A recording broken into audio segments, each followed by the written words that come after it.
Should you turn on or off anisotropic filtering in Fortnite? In this video, we'll tackle this question without any detours. Promised. But I'll also tell you directly what's not in this video. For general questions about anisotropic filtering, what it is, how it can affect you, whether it increases input lag, etc., you can watch the video that now appears as a hint in the top right corner or is linked below within the description of this video. Probably it also comes again at the end as a suggestion for you. Who am I? Hello, I'm Masakari, a German blogger, FPS coach, and former pro gamer. With over 50,000 hours in FPS games, and over 35 years of FPS gaming, including over 20 years in the competitive scene of Counter-Strike, PUBG, and Valorant under my belt, I would love to share my knowledge with you. Give the video a thumbs up now, or later, if you want to see more videos like this. Here we go. Anisotropic filtering is a setting in the NVIDIA control panel, sometimes also in-game, which few gamers understand and is therefore rarely set correctly for Fortnite. During my active time, I always dealt with these rather unknown technical settings to ensure that I at least had no disadvantage in one-on-one. Referring to benchmarks from the gaming community, enabling anisotropic filtering in Fortnite is generally recommended for casual gamers.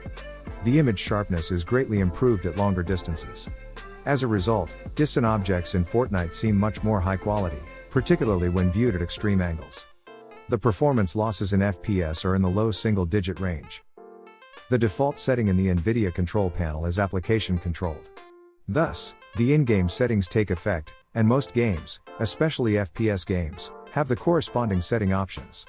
Unfortunately, Fortnite is not one of these. However, you have the option to make the corresponding settings for these games in the NVIDIA control panel. It is also pertinent to mention that the input lag due to AF depends directly upon the anisotropic filtering setting selected by a player. So, if you have a mediocre hardware setup, you might not have the leverage of cranking up the value of AF to 8x or 16x. However, when you select the 4x setting for AF, it might work perfectly. I recommend starting with a lower value, and if you don't see any input lag, you can keep increasing its value to the point where you begin to feel the lag. If you have a high-end GPU like the RTX with lots and lots of VRAM, increasing the value of AF to 16x is the best answer.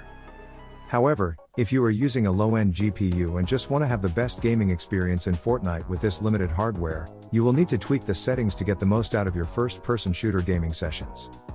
Don't be afraid to play around with AF a bit, because the effect of a correct setting will probably give you less of a technical advantage over your opponents, but much more confidence and mental calmness.